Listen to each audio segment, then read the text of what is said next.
নমস্কার বন্ধুরা, TNM educare চ্যানেলে সকল দর্শককে স্বাগত জানাই। এই মুহূর্তে যে আপডেটটি নিয়ে আপনাদের সামনে শেয়ার করতে চলেছি তা হলো প্রাইমারি টেস্ট 2022-এর রিক্রুটমেন্ট প্রসেস কবে থেকে চালু করা হবে এবং প্রাইমারি টেস্ট 2023-এর রেজাল্ট কবে বার হবে সে সম্পর্কিত এতদিন কোনো আপডেট ছিল না। কিছুদিন আগে প্রাথমিক শিক্ষা পর্ষদের সভাপতি মাননীয় গৌতম পাল মহাশয় রাজ্য সরকারের কাছে একটি চিঠি মারফত জানতে চেয়েছেন যে ওবিসি সার্টিফিকেট বাতিল সংক্রান্ত যে মামলা চলছে আদালতে দীর্ঘদিন ধরে সেই সম্পর্কিত মামলার জন্য প্রাইমারি টেস্ট 2023-এর রেজাল্টটি তারা বার করতে পারছে না। তাই প্রাথমিক শিক্ষা পর্ষদ রাজ্য সরকারের কাছে জানতে চায় যে কোন ওবিসি সংরক্ষণ নীতি মেনে এই প্রাইমারি টেস্ট 2023-এর রেজাল্টটি পাবলিশ করা হবে সে সম্পর্কে বিস্তারিত জানতে চেয়েছেন রাজ্য সরকারের কাছে। কিন্তু এখন প্রশ্ন হলো যে প্রাইমারি টেস্ট 2023-এর রেজাল্ট বার করার জন্য কেন এই ওবিসি সংক্রান্ত সংরক্ষণ নীতি মানা প্রয়োজন। কারণ আপনারা সকলেই জানেন যে এসসি, এসটি এবং ওবিসি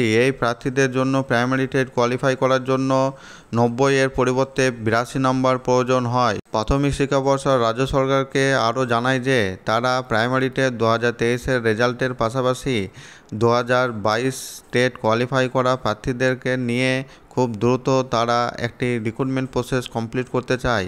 আপনারা সকলেই জানেন যে আমাদের রাজ্যে আগামী বছর অর্থাৎ 2026 সালের প্রথম দিকে বিধানসভা নির্বাচন প্রক্রিয়া সম্পন্ন করা হবে। তাই প্রাথমিক শিক্ষা পর্ষদ চাইছে এই নির্বাচন প্রক্রিয়ার আগেই প্রাথমিক শিক্ষক পদে নিয়োগ প্রক্রিয়া সম্পন্ন করতে চাইছে প্রাথমিক শিক্ষা পর্ষদ। এখন দেখা যাক প্রাথমিক শিক্ষা পর্ষদ এই নতুন নিয়োগ প্রক্রিয়াটি কবে থেকে চালু করবে সেদিকে আমাদের নজর থাকবে। আমার ভিডিওটি যদি ভালো লাগে তাহলে একটি লাইক দিয়ে চ্যানেলটি সাবস্ক্রাইব করে রাখুন পরবর্তীতে এই প্রাইমারি রিলেটেড যে কোনো ধরনের আপডেট পাওয়ার জন্য। ভিডিওটি দেখার জন্য সকলকে অসংখ্য ধন্যবাদ।